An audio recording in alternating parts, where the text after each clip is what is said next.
suis Anaïs Van Sul, je suis diplômée de sociologie. J'ai été diplômée en 2007. J'ai continué en fait, j'ai fait un master complémentaire ailleurs et puis je suis revenue comme assistante et j'ai débuté une thèse de doctorat aussi à l'UC Louvain. Donc moi j'habite à Touloum, qui est une petite ville assez connue en fait pour le tourisme.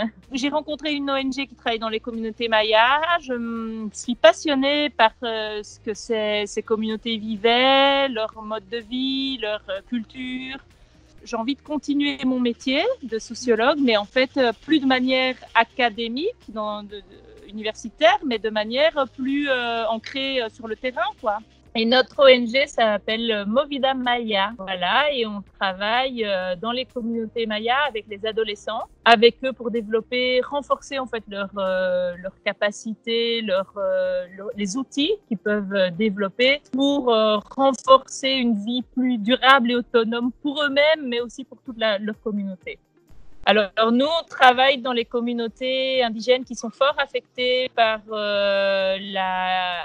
l'urbanisation rapide des villes comme Tulum, Playa del Carmen, Cancún. On voit des autobus, en fait, des gros all-inclusifs de la région venir chercher les travailleurs. Ils les payent 80 pesos la journée, donc c'est l'équivalent d'un peu moins de 4 euros, puisque les parents partent pour travailler dans l'urgence, mais du coup les enfants sont seuls à la maison. Il y a une perte de transmission de la culture et des traditions. Et il y a évidemment aussi un manque de présence éducative, parentale. Donc on a des malnutritions, on a des problèmes de délinquance, d'alcoolisme, de drogue. On est quand même au Mexique où les cartels sont malheureusement très présents. C'est une vraie réalité, c'est pas que dans les films. Là, par exemple, on est en train de répondre à la crise du Covid-19, évidemment, dans l'urgence, avec des familles qui n'ont plus aucun revenu. Donc, voilà, on est en train de répondre à tout ça. On est en train de faire un projet,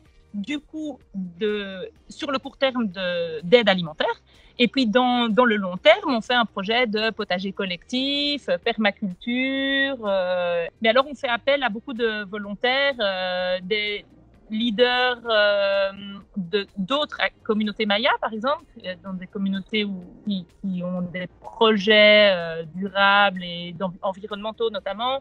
On fait appel à toutes sortes de professions, enfin de gens autour de nous qui ont des professions différentes et qui viennent donner des ateliers aux jeunes toutes les semaines. Sans m'en rendre compte, je pense que j'étais prise dans un certain cadran de vie. Voilà, il faut un moment se mettre en couple, acheter une maison, penser sa carrière académique, se mettre dans un plan de carrière, etc. Il y avait cette espèce de pression insidieuse. Mais c'est en arrivant au Mexique que je me suis rendu compte que je pouvais vivre ma vie en fait d'une manière peut-être beaucoup plus libre vraiment de la personne que j'ai envie d'être, sans aucune pression sociale autour de moi. J'ai beaucoup aimé l'enseignement. Ça a été pour moi, je pense, ça fait partie de mes meilleurs souvenirs. De moi enseigner et de partager avec les étudiants. Ça me manque même. Ça me manque très fort. C'est quelque chose que j'adorais. Yungboti, gracias et hasta pronto. Pardon, je bouge beaucoup mes mains, mais j'ai des moustiques. On est dans la jungle ici, pour du vrai.